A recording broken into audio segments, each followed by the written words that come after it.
You're listening to the B2B Growth Think Tank, the show that brings you the virtual hot seat where each week my expert guests and I help another business leader by masterminding actionable solutions to a specific challenge they're currently trying to solve in their business. So if you're looking for answers to a specific challenge that you're facing, that if you could solve in the next 90 days would have a huge impact on your growth, send it in to thinkttank@thinklikeafish.co.uk and we'll see if we can feature you on the show. My name is Adam King, your host and the captain of the ship at growth consultancy Think Like a Fish. And if you're ready to rethink what's possible for your business and discover the growth strategies, advice and insight to turn this new vision into a reality, let's get started.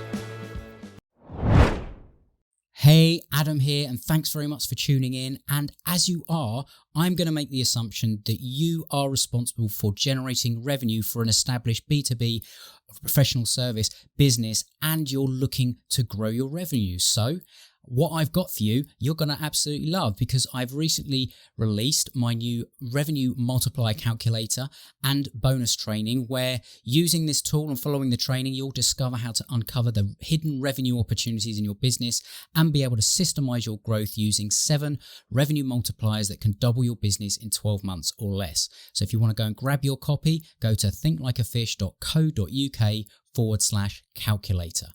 Now, on to today's episode. If you are new to the show and this is your first time, this is basically where we take a listener question or challenge and we try and brainstorm some ideas and potential solutions. But really what we try and do is help this person ask themselves some better questions to reach their own sort of solution and make their own decision. And this is just one of 38,000 that they're going to make today. So, we'll try and help them out. So today's virtual hot seat question is, we've decided to start running some paid advertising, probably mostly on Facebook to start with, but it's pretty overwhelming trying to figure it all out. And it's just as overwhelming knowing who's actually good at doing this.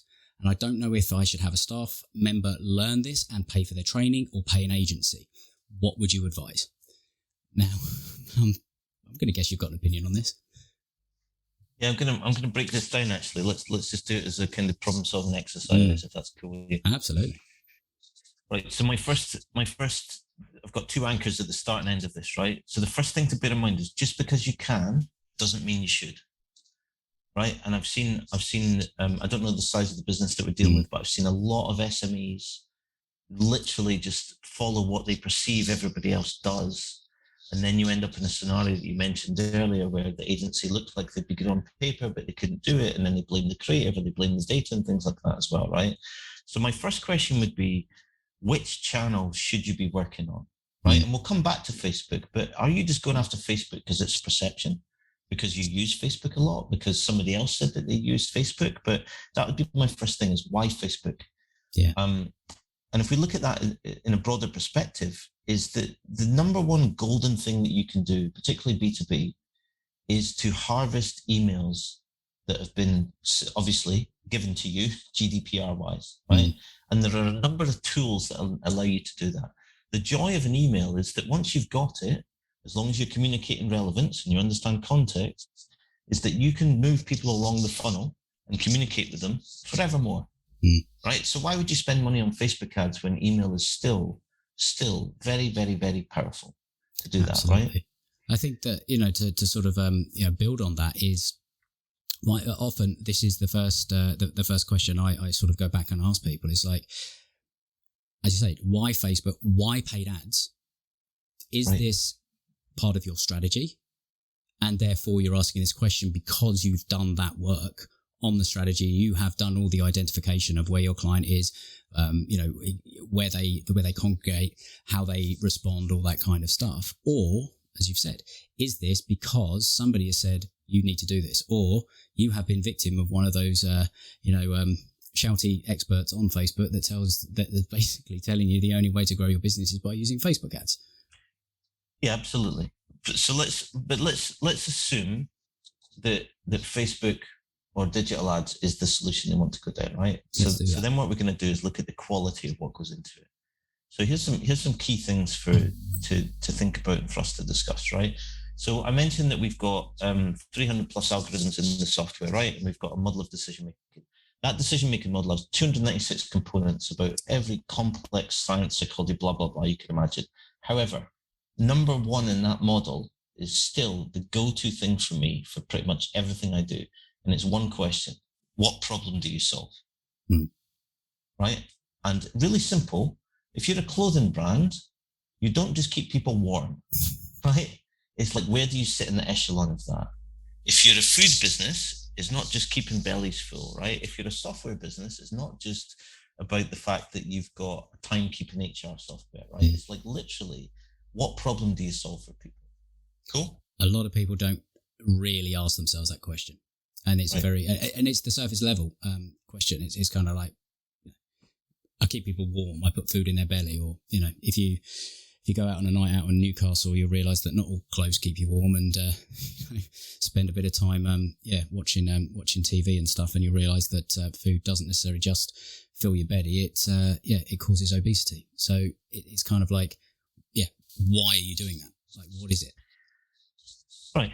And from knowing what problem you solve, then look at that list that you've just created about that question. And you've got to look at it based on how well known are you, right?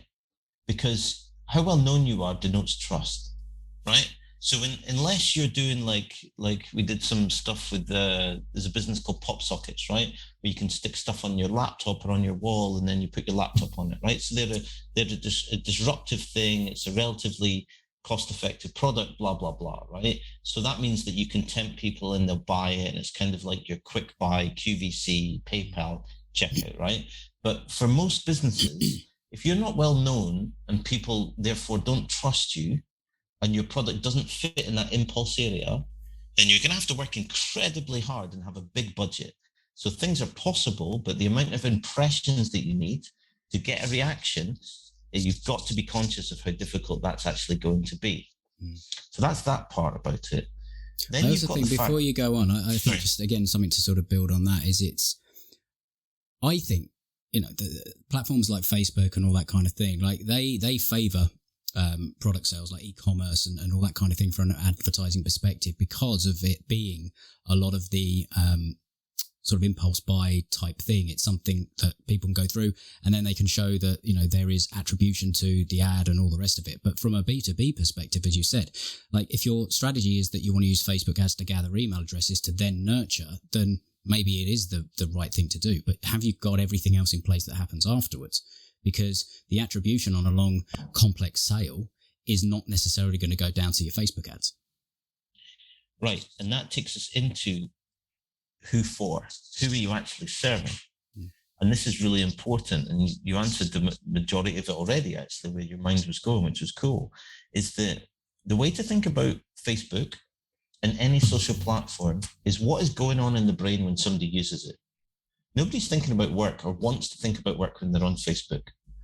On LinkedIn, they want to be more focused on work. They might want a little bit of light relief, but they really don't want to think about friends and family and stuff like that. So the brain is conditioned based on its perception of each platform that it's on, right? So Twitter is either trolling or debate, right? Just depending on your mindset or your mood for the day. And Instagram is visual storytelling. So even though you can do visual storytelling on Twitter, when was the last time that you did anything like that or enjoyed something like that? You don't, right? The brain automates where you go for different things. So if you're selling blockchain and you think that your target market is on Facebook, you might be right, but they do not care about understanding blockchain when they're on Facebook. It can actually do the negative thing that you spoke about earlier, right? Is you can push people away because you can make them annoyed, right? And how often do we actually search for which brand is this? I want to know which brand this is so I can complain about it and be annoyed about it. So you might have had the perfect solution for me, but the context is off, right? Critical. And that takes us into one of the biggest problems that particularly smaller businesses create for themselves and larger businesses. Mid-market tend to not create as many of these issues for reasons I still can't understand, but it's just, it's just what the data tells us. Yeah. Yeah. Is the Facebook ad is not the end game. The Facebook ad is exactly what you said. How do I get somebody intrigued to find out more, to come into the next stage of what I'm going to do? And it's for that reason that I challenge a lot of people, particularly in B2B, more than anything else, is that there's a number of tools out there where you can run incentives and positive games and things like that, and harvest relevant emails for people in your target audience. If you do that, then you've got them in their funnel and they're moving all the way through it. Whereas Facebook tends to be more of a bet about the end game. So you need to make it intriguing, but that's still not necessarily enough for what people want to do. Because if you think about what a Facebook ad is, even if your goal is to get somebody's email to move them through the funnel, is that they've got to watch whatever it is on Facebook, they've got to click it, they've then got to engage what's there, then to give you their email. They're giving you about 4 steps. Whereas the tools out there that garner email addresses are generally 1 or 2 steps. And the less steps, the better, if that's what your goal is. Yeah. So you can see on a B2B side, my bias, I'm leaning very heavily towards do the email acquisition, because that is lifetime value, you know? Absolutely. And each of those steps is another decision. Like, am I going to continue? Right. And I think that a lot of people, if there's a mistake that I see quite a lot in marketing and sales, it's trying to jump more than the step ahead, because that's where you want to go, whereas actually realizing that a lot of your marketing, it's just to take the next logical play, that action, and that could be as simple as stopping the feed. On an email, the subject line's only job is to stop someone from scrolling through their emails and then click it. Yeah. The first sentence is to hook someone enough to want to read the next sentence, and that's copywriting 101. But I think a lot of the time we lose sight of that it is a progression, and each time there is a decision to be made by that person on the other end. But a lot of the time we're sort of thinking, right, how can I get them there as fast as possible? And that's all that somebody is thinking about, not understanding that they'll go at their own pace. And if they feel like they're being pushed and it's not relevant to them and all that kind of thing, they'll back off. And then that's your, that's one of your impressions. It's one of your clicks. It's blah, blah, blah, blah. So it's knowing, again, it comes back to that strategy piece. Like, what is it that you're trying to do? Do you understand the journey that your client's on? Do you understand the emotions? Do you understand X, Y, and Z? And I think that you need to understand that whether you do paid ads, whether you do any sort of marketing anyway. So the question, I think the final sort of part of this was about, do I train someone in-house? Do I sort of take someone outside and all the rest of it? Well, I mean, I can't answer that because I don't know what they've got in-house and what the skill set and all that kind of stuff is. But I would say, before you can answer the questions that we've just sort of posed, I wouldn't do any of it right now. I would be asking myself the question, do I know these fundamentals? And only then can you sort of think, right, how am I going to be easily able to communicate this to an agency with the necessary skill set, and look for an agency that doesn't just use a tool, i.e. Facebook Business Manager, but understands how to integrate your strategy, maybe optimize it, help out, etc., etc. That's when you can, if you can find an agency like that, I don't know. But then if you don't know Facebook yourself and you've got to train, it's like you've got to do the same thing. Like, who do you trust to train? And are you just wanting someone to push buttons, or are you wanting someone to actually grow your business? Yeah, I mean, it's great points. The main thing for me is that, just backing up what you said, really, is that find out about your customer, and what you find out about them will dictate where you go. It will give you the answers to it. What you don't want to do is to fall into a trap of thinking that this is a one-size-fits-all solution and only do things on one channel.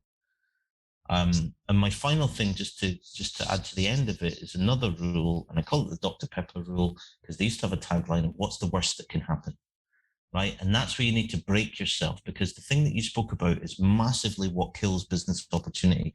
That email subject line, the biggest issue that we come across time and time again, bear in mind that our results are 70 to 120% above the industry for all those types of metrics, including open rates, is that the practical mind kills opportunity. So when sitting down to write, the practical mind says, what are we actually speaking about? So it says the practical thing, and there's no intrigue to that. And that's what kills things. And it's a very, very common human thing to do. So again, it comes down to the fact that, are we pausing to think? Sounds so counterintuitive, right? But most of the time we're not actually consciously thinking. If we're not consciously thinking, then we're doing things based on our own bias and selfishness. And I think that a lot of it comes down to just, again, it's kind of full circle. Some of the stuff you covered at the beginning, which is, we feel like we don't have the time to do it. We don't have the time to actually sit and think. And we've got that clock in our in front of us every single day, and it's subconscious, and we feel like we're speeding up and all the rest of it. So actually taking a bit of time and considering this, because you could argue, it's a decision, maybe we'll give it a go and see what happens. Like, maybe that isn't an obvious thing to try. It's like, okay, well, if you want to set aside a budget, set it aside, give it a go. Like, who am I to say that that's the wrong thing to do? If you're willing to do that, and you may or may get lucky, but is it repeatable? Like, that's the big question, because unless the fundamentals are in place, it's probably not. And you might get lucky, because a broken clock can be wrong or right twice a day, right? So, I think that there's an awful lot in there to get. It's not I think a lot of people dive into these kind of things, as you said, too quickly. And they just go, this is what everyone else is doing, so I'm going to do it. So I think the big takeaway that I would like the person to have from this is take a back step and just go for a walk and think about it. Like, where are you? Is it right for you? Et cetera, et cetera. Is your decision based on what you see is required, or is it based on what other people are telling you to do? So I think it's great. Thank you very much, Martin. That was a great hot seat, I think. And I like the way that you've, you can see the logic in the way that you think. And that's why I love doing these, because different people have different approaches. And the fact that you approach this as a problem-solving exercise is fantastic. So that's it for this episode. I hope you found it valuable. I hope you got some great ideas that you can take away and apply to your business to help you grow. If you did, please share it with somebody else that might also find this valuable, because they will thank you for it. Also, to let you know that I have a podcast gift page where I put a lot of resources that I love to share with my listeners. You can find the links to join the Facebook community there, and you can get my book, the Conversational Relationship Marketing, and the audiobook version, all for free, plus a number of other resources I'll be adding over time on that page. So make sure you head there to thinklikeafish.co.uk/podcast gift, and you can help yourself to the things that make most sense to you. And if you have enjoyed the show, please make sure you're subscribed. You'll get updated as the new episodes come out. And finally, last favour, please consider giving the show your honest rating and review on Apple Podcasts. I read every single one. They mean the world from me. I love hearing from my listeners, and it does help others find the show as well. So if you want to go and do that, I'd really appreciate it. But until next time, have an awesome day, and we'll speak soon.